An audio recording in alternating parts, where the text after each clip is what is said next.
Hi everyone, and welcome to week 2, day number 7 of my ChessGoals study plan. For days 6 and 7, my activities were to check my daily games, which I did. I'm part of the ChessGoals daily tournament that just started.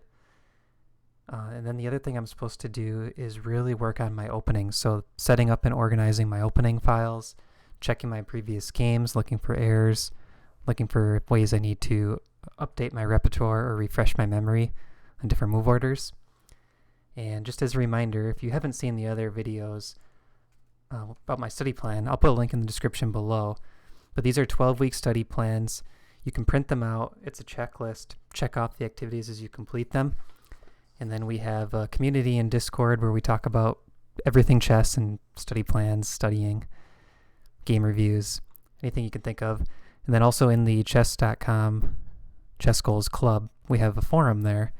And anyone can join that for free. And you can post about your study plans, and I'm in there every day checking things out. So let's talk a little bit about how I'm going through my openings this week. In one of the previous videos, I put all of my games into a Google Sheet, so you can see that here. So go back to that video if you want an explanation of how this works. But one of the things I noticed was that I was facing a ton of Benoni systems with the white pieces. And we'll go over the Benoni in just a second. And my grade on those games was either a 2 or a 1. Now there's a couple of recent games where I did a little bit better in the Benoni, but that's only because I've been looking at it recently and really working on not only the opening moves, but the strategy out of the opening. So one thing I'm doing now is working on a 1d4 repertoire for the white pieces, and I started honing in right away on the Benoni system because it's one of the systems that I need to work on. And the other way I'm working on my openings is I'm going through the Caro-Kann repertoire that we made. It's a ChessGoals video repertoire with 9 chapters. Each chapter has about 10 variations, and there's a video with each chapter. So I'll put a link in the description below with more info on that course. And one of the things you can do with that course is you can upload it into Chessable. So I've done that here. You can see all the different chapters. And what I'm doing is I'm slowly going through and learning one chapter at a time. So like I've been seeing the advanced variation with 1c3 quite a bit, and I've been seeing the Tartakower where they don't capture on f6 quite a bit. And this is what I recommend that people do when they start with Chessable as well. Just learn one chapter first, and then wait a day, and go in the next day and review those moves. So you can see I have 102 moves to review right now. If you still have time, learn one more chapter, but then stop there. And the reason this is good for Chessable is because if you learn too many chapters at once, just because you have, let's say, an hour free on the first day to start learning everything, the next day you will have an hour of review. And then the next day it might build on that if you try to learn something else. So it's really nice to space out when you're learning the new chapters so that your review is a little more manageable. So I'm trying to go in every couple days, just review the chapters I've already done. And then if I have time still, I'll learn one new chapter. And I just started this a couple days ago. Then the next thing I'm doing is I'm working on the 1d4 repertoire. And I've been going back and forth on how to set this up, different variations. And I'll kind of just give you guys a brief overview of what we're looking at right now. So the plan is to start d4. After knight f6, our recommendation is going to be take control of the center with c4. I went back and forth a little bit on if we want to start with knight f3 on move 2 or even knight f3 on move 1, but I think this is the most straightforward. Now we see the most common move is e6. Usually this is going for a queen's gambit, but it could also be aiming for a queen's Indian, or if we go knight c3, a Nimzo Indian. The Nimzo Indian is very strong for black, so my recommendation here is going to be to play g3. This is another move where I've gone back and forth, knight f3 or g3. The benefit of g3 is we're going to put the bishop on g2, and it actually prevents the queen's Indian setup.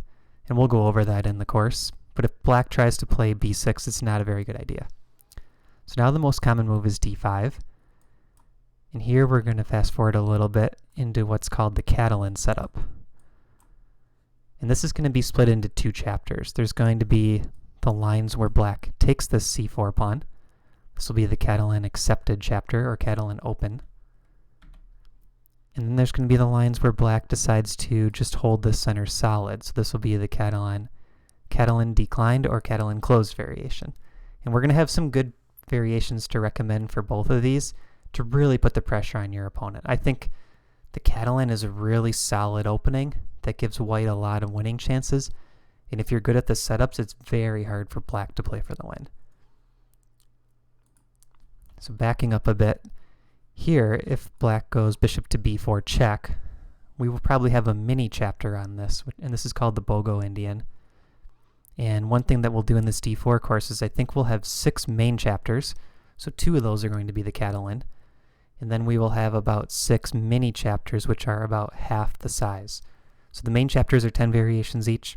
Mini chapters will be somewhere between 4 and 6 variations. So Bogo Indian, mini chapter. c5.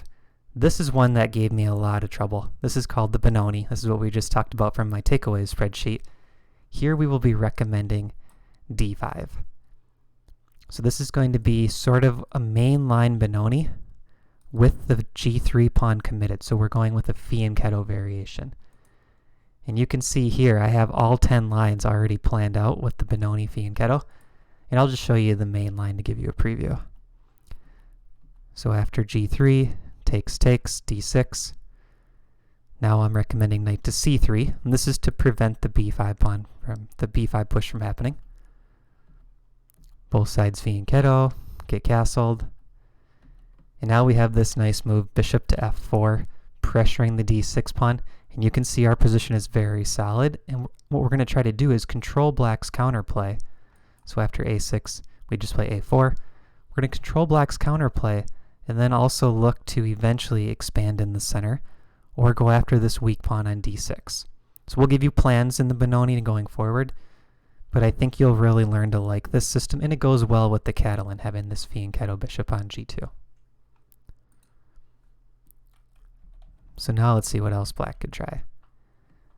Those are the main options after knight f6, e6. But black could also play g6. And here I also went back and forth. I really wanted to recommend the main move, knight c3, with a big center e4. But I think in the end, g3 is just as good, and it's consistent with the repertoire. So we're going to go with this. We're going to go with the kingside fianchetto again. So after both sides fianchetto their kingside bishops, we go knight f3, d6, castle. Usually this knight comes to c6 or d7. Now here we're going to recommend knight c3, e5, and most likely we'll go with sort of the main line here in the fianchetto system because white scores really well and it's very solid. And after this, there's a couple ways to play it. I'm not sure yet which move we will recommend, but we'll probably do something where the queen moves, the rook comes to d1. Maybe we start with h3 even, preventing knight g4, bishop goes to e3. But the idea is we're going to have a very solid setup. We're going to have a lot of winning chances. I mean, look at the white win percentages in the Explorer. Black win percentages are very low.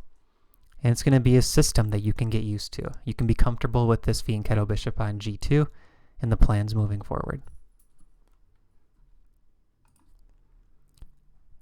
And then the last thing to look at is d4, d5. So these are sort of the classic systems. We will have a chapter on the Slav defense, so that'll get its own chapter. We will probably have a mini chapter on Queen's Gambit accepted, and also the triangle setups like this. And if black starts with e6, this will usually transpose into our Catalan. So we could do g3 here, or we could start knight f3, but the idea is to go for the Catalan. So we will look at different transpositions throughout, and the goal is to get the whole repertoire into one course. So we want to give you one course, about 10 chapters, or maybe 12 chapters with the mini chapters, and we want you to be able to learn everything in just this one course. So that's the goal. If you like this video, please click the like button. And if you want to be notified of more content, click subscribe and click the bell for notifications. I'll drop a bunch of links in the description below for the ChessGoals website, our Caro-Kann course, and some other content that you can check out. And hope you like this video. We'll see you in the next one.